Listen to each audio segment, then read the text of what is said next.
Happy New Year! What comes to your mind when you hear those words? For me, I have an image that is in my mind. And that image is 1,000,000 people standing around one building, all looking up, where there's a ball with all these lights shining. And the year, and they start counting down. And this is in New York City, in the middle of Manhattan.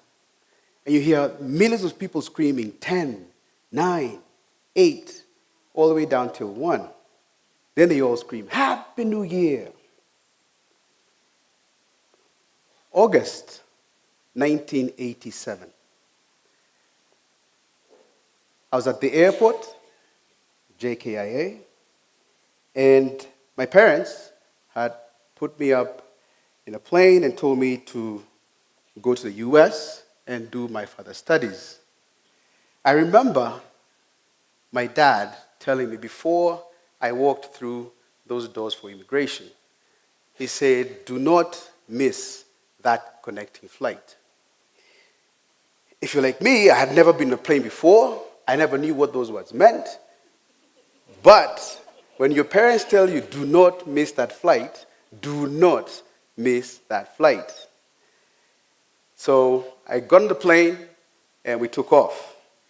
And we landed in Brussels, and I walked up to the customer service agent and I asked her, I have a connecting flight to take. Where do I go? And she told me, you have to leave this terminal, go to the next terminal, look for gate number 30. I didn't know what that meant, so I asked her, what do you mean get out of this terminal? Am I getting out of the airport? Or I'm staying within? And she realized this young man has no idea where he is. So she took me up to the next terminal, and I walked up to the gate, and I sat there. There I was. I had a brown wool suit, striped. I had my briefcase, and I have 2 kiondos, one hanging on each side. Don't ask me what was inside, because you all know what happens. And I sat there waiting for the doors to open. I sat for 8 long hours because I did not want to miss the connecting flight. I did not even go to the bathroom. So I waited. Then the doors opened, and we got into the plane, and we flew out. Now, when you're flying from Europe to the US, it's a never-ending day. It's just sun throughout. You spend a lot of time in the air. When you land, you're actually behind time. And as we're landing in New York, at JFK, you land over a town called Queens. And Queens has some palatial homes, and almost every home has a swimming pool. Now, I've never been to America before, and here I'm landing, and I'm seeing all these homes with swimming pools. I'm like, yes, I have landed. Yes, I have landed. I go through immigration, and I'm walking out to meet up now with my brother and my uncle, and a scene that looked at me, and I realized this is not right, because we all know when you're leaving, it's a big thing. You know, back in those days in 87, when you leave to go somewhere, you all prepare. You know, you come with your best dress, and you go to the airport. You're well-dressed with suits and ties and nice dresses. And I'm walking out, looking at my brother, and he's with slippers, shorts, T-shirt. I'm wondering, this does not look, are they coming for me or not? And it hit me why they were in shorts and sneakers, because when the doors opened to leave the airport, this heat hit me. I mean, it was humid, it was hot. The air was just too hot. And here I am with a wool suit, and I'm wondering, where am I? Where is this America? And I went out, so I quickly removed the suit. I said, my dad is not here, he's not going to see me. Remove the suit, remove the tie, and we got to the car. And as we're driving, my mind is telling me we're driving to this home that looks like the ones that I saw when we were landing. So I knew right away when we get to the house, I'm jumping in the pool to cool down. When we got to the house, we walked up, and I had my suitcases and my kiondos, and he told me, okay, now this is where we'll be staying, and I'll show you where the school is. So I said, no problem, and I asked him, where's my bedroom? He goes, what is a bedroom to you? I said, I need a room with a bed, a cabinet, mirrors. He goes, well, your bedroom is this chair right here. So what do you mean this chair? And he says, yeah, this is where you'll be staying. I said, so what happened to the swimming pool? He says, there's no pool here. The only pool is in your school. I said, no. I mean, from what I saw landing, he goes, no. That is them. You're here for school. And this is where you'll be living. I said, really? This chair? He goes, yeah, this is your bed. And I said, okay, it's a big adjustment, but maybe he's lying to me. It was my bed for a whole year. And when there were guests in the house, I had to wait until the guests leave for me to get my bed. Anyway, so we go to school, and I graduated with a Bachelor of Science degree in computer science, and I minored in mathematics. Yes, I love math and computers. And when I left school, my dream job was to sit behind a desk and solve people's computer problems.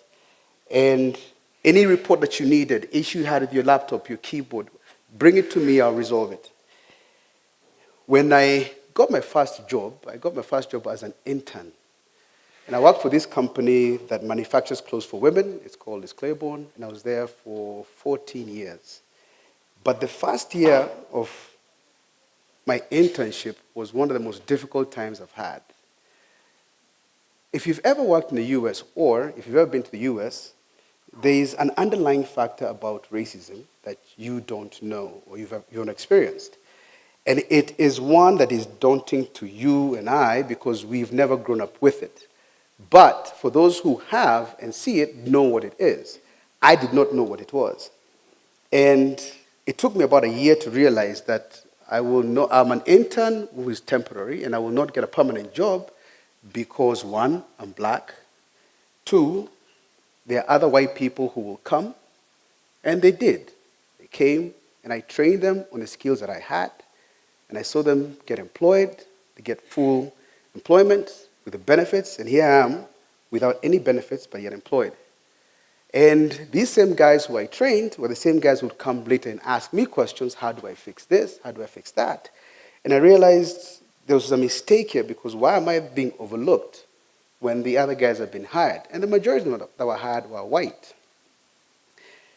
I realized quickly that this is not going to work for me, and as tough as it was, I had to stick it through because I knew I'll persevere.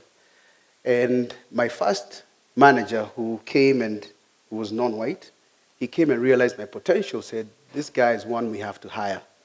And he took it upon himself to get me hired as a full-time employee. I then moved on to become a full-time technician. I was sent to New York, where I was working as a desktop technician fixing people's problems. These are the same people who used to call me at the help desk, and I used to help them with either whatever problems they had over the phone, but now I could put a name to a face. As a technician in New York, it was interesting. The culture in New York is very different. They value time, and they also are very strict. If you're going to a meeting, you have to have an agenda and stick to that agenda. Do not deviate from it. And that's where I learned about time management and make sure that you value people's time, and if you have an agenda, stick to it. Throughout my experience as a technician, I got to meet very many people, and one of the people I met was the CEO of the company. His name was Paul Sharon. And Paul actually saw something in me. And it was one day I had gone to his office to fix his computer, and we started talking, and he tells me, oh, by the way, I noticed an accent. Now, for those who've been to the US and have worked there, you hide your accent as much as you can. But he picked it up right away. I guess my R's and L's,